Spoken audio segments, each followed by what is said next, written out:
만약 179명의 목숨을 앗아간 그 비행기 3사가 사실은 모두가 생존할 수 있었던 사고였다면 어떨까요?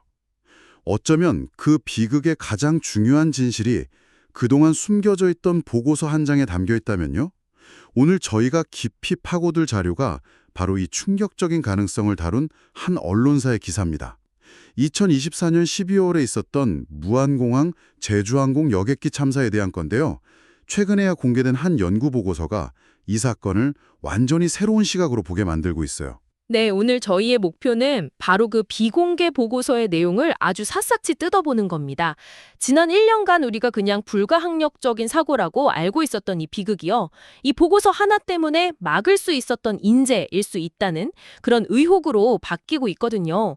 단순한 사고 소식을 넘어서 그 이면에 숨겨진 과학적 데이터는 뭘 말하는지, 그리고 그 진실이 왜 이제서야 드러났는지, 그 책임의 문제까지 함께 짚어보려고 합니다. 좋습니다. 그럼 바로 본론으로 들어가 보죠. 이 모든 이야기의 핵심에 아주 뜻밖의 단어가 등장해요. 바로 콘크리트 둔덕입니다.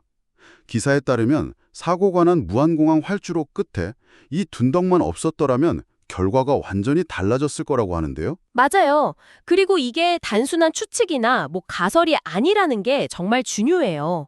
국토교통부 산하 항공철도사고조사위원회가 한국전상구조공학회에 직접 의뢰한 연구 용역 보고서에 담긴 아주 명확한 과학적 결론입니다.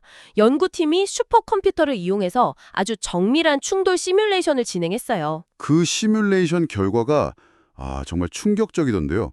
기사를 보면서도 제 눈을 의심했어요. 전원 생존이 가능했다고요? 보통 비행기 사고에서 활주로를 벗어나는 순간이면 대형 화재나 동체 파손을 떠올리게 되는데 그게 어떻게 가능한 시나리오죠? 충분히 가질 수 있는 의문입니다. 하지만 시뮬레이션은 그런 변수까지 모두 고려한 거예요. 결과는 아주 구체적입니다. 만약 그 둔덕이 없었다면 사고기는 활주로를 약 770m 정도 더 미끄러진 뒤에 멈춰 섰을 거라고 해요. 이 과정에서 동체에 가해지는 충격이 극적으로 줄어들고요. 그리고 가장 중요한 결론은 말씀하신 대로 탑승자 전원 생존이 가능하다는 분석이었습니다. 전원 생존이요? 아니 단 한 명의 중상자도 없이요? 둔덕 하나 있고 없고의 차이가 그 정도라고요? 네, 보고서는 중상자조차 발생하지 않았을 것이라고 명시하고 있습니다. 이건 그냥 두루뭉술한 예측이 아니고요. 비행기 좌석별로 전달되는 충격량, 그러니까 승객의 신체가 받는 힘까지 아주 세밀하게 계산한 데이터에 기반한 결론이에요.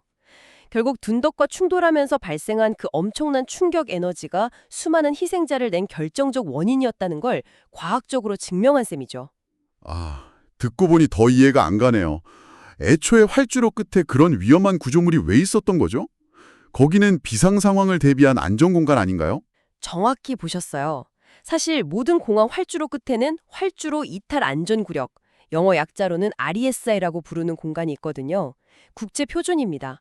비행기가 실수로 활주로를 벗어나더라도 큰 피해 없이 멈출 수 있게 만든 일종의 자동차 에어백 같은 안전장치죠. 그런데 기사에 따르면 무안공항의 이 콘크리트 둔덕은 그 안전구역의 역할을 완전히 무력화시킨 장애물이었던 거예요. 와, 그러니까 에어백이 터져야 할 자리에 쇠 파이프가 있었던 것과 마찬가지라는 거네요. 바로 그 비유가 맞습니다. 정말 신박한 문제죠. 자, 그럼 첫 번째 충격적인 발견은 물리적인 콘크리트 둔덕이 비극을 만들었다는 과학적 사실이고요. 그런데 이제 여기서부터 이 사건은 두 번째 둔덕, 즉 정보의 둔덕에 대한 이야기로 넘어가는 것 같습니다. 이 중요한 보고서가 사고 발생 후 1년이 넘도록 왜 세상에 알려지지 않았을까? 맞습니다. 바로 그 점이 유가족들이 가장 분노하고 또 가슴 아파하는 지점이에요. 이 보고서는 국민의힘 김은혜 의원실을 통해 입수되기 전까지는 사실상 봉인되어 있었어요. 유가족들은 이런 연구가 진행되고 있다는 걸 뒤늦게 알고 보고서의 존재를 확인한 뒤에 수차례 공개를 요구했지만 기사에 따르면 항공철도사고조사위원회와 경찰은 묵묵부답으로 일관했다고 합니다. 유가족 입장에서는 정말 기가 막힐 노릇이었겠네요. 내 가족이 왜 희생되었는지 알 수 있는 가장 중요한 단서인데 그걸 보여주지 않으니까요. 기사에 실린 유가족협의회의 입장을 보니까 그 분노가 그대로 느껴져요. 단순한 행정착오로 보지 않고 있더라고요. 네, 그렇죠. 유가족 협의회는 입장문에서 이 상황을 단순한 행정 미흡이 아니다, 유가족을 기만한 행위이며 조사기관의 독립성과 공정성을 스스로 무너뜨린 것이라고 아주 강하게 비판했어요. 사고의 진실을 가장 먼저 알아야 할 권리가 있는 당사자들을 철저히 배제하고 정보를 틀어막았다는 거죠. 그런데 정부기관 입장에서 한번 생각해 보자면요. 혹시라도 불완전한 정보를 섣불리 공개해서 생길 수 있는 사회적 혼란을 막으려 했던 건 아닐까요? 최종 사고조사 보고서가 나오기 전까지는 일부 내용만 공개하는 걸 좀 꺼렸을 수도 있잖아요. 충분히 제기할 수 있는 관점입니다. 하지만 유가족들의 주장은 그와는 결이 좀 달라요. 이건 뭐 일반 대중에게 혼란을 주느냐 마느냐의 문제가 아니라 참사의 직접적인 피해 당사자인 유가족의 알 권리를 침해했다는 거거든요. 심지어 이 연구 용역 자체가 국토교통부가 발주하고 경쟁 입찰이 아닌 수혜 계약으로 진행됐다는 점을 기사는 지적하고 있습니다. 아, 수혜계약이라는 점이요. 그게 왜 주요한 문제가 되는 건가요? 잘 모르는 분들을 위해 조금 더 설명해 주실 수 있을까요? 수혜 계약이라는 건 공개 경쟁 없이 특정 기관이나 업체를 딱 지정해서 연구나 사업을 맡기는 방식이에요. 이게 왜 문제가 되냐면 유가족들의 주장처럼 사고의 책임 주체가 될 수 있는 국토교통부가 스스로 조사와 검증의 틀을 쥐고 그 선수와 심판에 직접 정했다는 비판을 피하기 어렵기 때문이에요. 이런 구조에서는 조사의 객관성과 공정성에 대한 의문이 생길 수밖에 없죠. 그리고 공교롭게도 그 결과물인 보고서는 가장 중요한 이해 당사자인 유가족에게 전달되지 않고 숨겨져 있었고요. 셀프 조사에 이어서 셀프 은폐 의혹까지 제기되는 이유가 바로 거기에 있었군요. 그렇습니다. 그렇군요. 결국 유가족들이 던지는 질문은 아주 근본적인 곳으로 향하고 있네요. 기사에서 이 질문들을 명확하게 세 가지로 정리해주고 있는데요. 첫째, 애초에 그 위험천만한 둔덕은 왜 거기에 있었는가? 둘째, 2020년에 활주로 개량 공사를 했다는데 그때 왜 이 문제를 바로잡지 않았는가?